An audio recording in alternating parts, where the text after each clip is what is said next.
Hi. Anybody here? If yes, then write yes in comment. Hi folks, how are you all? So today we will see Top 10 Creepy Aspects of Victorian Life. My birthday is on Monday, so today I am in a mood of recollecting that life is short and we should live it to the full. In honor of the life is short bit, I have come up with a slightly depressing list. Don't worry, I will post a happier one tomorrow. The Victorians were a special breed, and this list looks at 10 aspects of life from the Victorian era that are creepy. Note that the focus is entirely on Victorian England. Be sure to post any we have missed in the comments. Number 10. Vignettes. The Victorian upper class, and later middle class, had no televisions to entertain them, so they entertained themselves. One of the popular forms of entertainment was for friends and family to dress up in outrageous costumes and pose for each other. This sounds innocent, but just think, can you imagine your grandmother dressing up as a Greek wood nymph posing on a table in the living room while everyone applauds? No. You can't. The idea is, in fact, creepy. But for the Victorians, this was perfectly normal and fun. Number 9. Poorhouses. Poorhouses were government-run facilities where the poor, infirm, or mentally ill could live. They were usually filthy and full to the brim of society's unwanted people. At the time, poverty was seen as dishonorable as it came from a lack of the moral virtue of industriousness. Many of the people who lived in the poorhouses were required to work to contribute to the cost of their board, and it was not uncommon for whole families to live together with other families in the communal environment. In the Victorian era, life didn't get much worse than that of a poorhouse resident. Number 8. Pea soupers. London during the Victorian era was famed for its pea soupers, fogs so thick you could barely see through them. The pea soupers were caused by a combination of fogs from the River Thames and smoke from the coal fires that were an essential part of Victorian life. Interestingly, London had suffered from these pea soupers for centuries. In 1306, King Edward I banned coal fires because of the smog. In 1952, 12,000 Londoners died due to the smog, causing the government to pass the Clean Air Act, which created smog-free zones. The Victorian atmosphere, in literature and modern film, is greatly enhanced by the thick smog dew, and this creepy environment made possible the acts of people like Jack the Ripper. Number 7. Food. English food can be creepy at the best of times, but especially so in the Victorian era. Disclaimer: England currently produces some of the finest food in the world. The Victorians loved offal and ate virtually every part of an animal. This is not entirely creepy if you are a food fanatic, like me, but for the average person, the idea of supping on a bowl of brains and heart is not appealing. Another famous dish from the Victorian era was turtle soup. The turtle was prized above all for its green jello-like fat, which was used to flavor the soup made from the long-boiled stringy flesh of the animal. Due to dwindling numbers, turtles are seldom eaten nowadays, though it is possible to purchase them in some states of America where they are plentiful. Number 6. Surgery. In a time when 1 in 4 surgery patients died after surgery, you were very lucky in Victorian times to have a good doctor with a clean theatre. There was no anesthesia, no painkillers for after, and no electric equipment to reduce the duration of an operation. Victorian surgery wasn't just creepy, it was outright horrific. Here is a description of one surgery.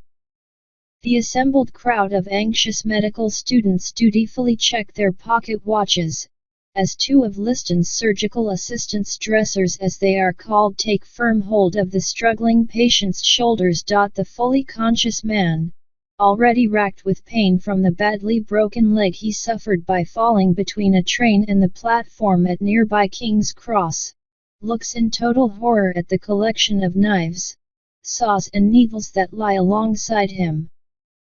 Liston clamps his left hand across the patient's thigh, picks up his favorite knife and in one rapid movement makes his incision. A dresser immediately tightens a tourniquet to stem the blood. As the patient screams with pain, Liston puts the knife away and grabs the saw. With an assistant exposing the bone, Liston begins to cut. Suddenly, the nervous student who has been volunteered to steady the injured leg realizes he is supporting its full weight. With a shudder he drops the severed limb into a waiting box of sawdust. Number 5. Gothic Novel. How could the Gothic novel, a genre of literature that combines elements of both horror and romance, not be included on a list like this? It was the Victorian period that gave us such great works of terror as Dracula, and The Strange Case of Dr. Jekyll and Mr. Hyde. Even the Americans got in on the act, with Edgar Allan Poe producing some of the greatest Gothic literature of the time. The Victorians knew how to frighten people, and they knew how to do it in grand style. These works still form the basis of much modern horror, and their power to thrill has not dwindled in the least. Number 4. Jack the Ripper. In the late Victorian era, London was terrorized by the monster known as Jack the Ripper. Using the pea soupers as a cover, the Ripper ultimately slaughtered 5 or more prostitutes working in the East End. Newspapers, whose circulation had been growing during this era, bestowed widespread and enduring notoriety on the killer because of the savagery of the attacks and the failure of the police to capture the murderer. Because the killer's identity has never been confirmed, the legends surrounding the murders have become a combination of genuine historical research, folklore, and pseudo-history. Many authors, historians, and amateur detectives have proposed theories about the identity of the killer and his victims.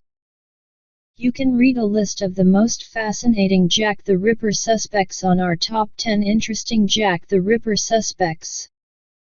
Number 3. Freak shows.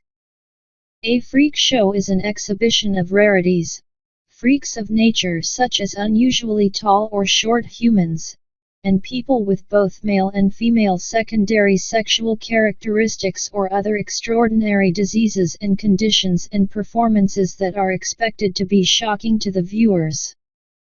Probably the most famous member of a freak show is the Elephant Man, pictured above.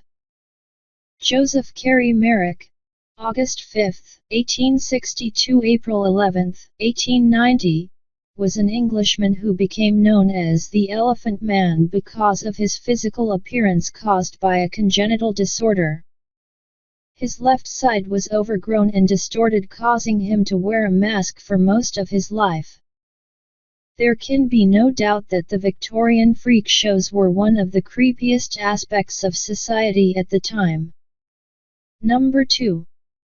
Memento Mori. Memento mori is a Latin phrase meaning remember you shall die. In the Victorian era, photography was young and extremely costly. When a loved one died, their relatives would sometimes have a photograph taken of the corpse in a pose, oftentimes with other members of the family.